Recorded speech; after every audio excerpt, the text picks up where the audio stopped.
पक्कै पनि बाँसगढी नगरपालिका हाम्रो लुम्बिनी प्रदेशको समग्र देशकै मुलुककै पनि एउटा अन्नको भण्डार हो र त्यस भित्र बर्दिया जिल्लाको एउटा उर्वर क्षेत्रभित्र पर्छ। यसलाई हामीले कृषि क्षेत्रका कृषि उत्पादनको एउटा पकेट क्षेत्रका रूपमा लिएर आत्मनिर्भर त्यसमा पनि हामीले सकेसम्म प्राङ्गारिक र अर्ग्यानिक उत्पादनमा जोड दिनुपर्छ भन्ने हिसाबले नै विभिन्न कृषिका चाहिँ बिमा कार्यक्रमहरू, पशुतर्फका चाहिँ उत्पादनमा आधारित कार्यक्रमहरू, विभिन्न सपोर्ट प्रोग्रामहरू, यन्त्रीकरणका कार्यक्रमहरू सँगसँगै हामीले प्राङ्गारिक मल उद्योगै स्थापना गरेर त्यसलाई छाडाचौपाए सँगसँगै व्यवसायसँग जोड्ने गरी दुग्ध व्यवसाय लगायत त्यो मल उत्पादन गरेर आफ्नो पालिकालाई पनि आत्मनिर्भर बनाउने र अन्य पालिकाहरूमा पनि अर्ग्यानिक खेतीतर्फको अन्य देशभरिमा चाहिँ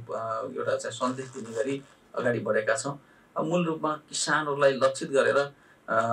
उत्पादन गर्ने किसानमा के अरे कृषक कर्ममा जो चाहिँ लाग्नुहुन्छ त्यसका लागि विशेष कार्यक्रम लिएर अगाडि जानुपर्छ भन्ने नै नीति कार्यक्रम विगतदेखि नै निरन्तर छ। त्यसलाई अझ बढावा दिएर जानुपर्छ भन्नेतर्फ यो पालिका अगाडि बढेको छ।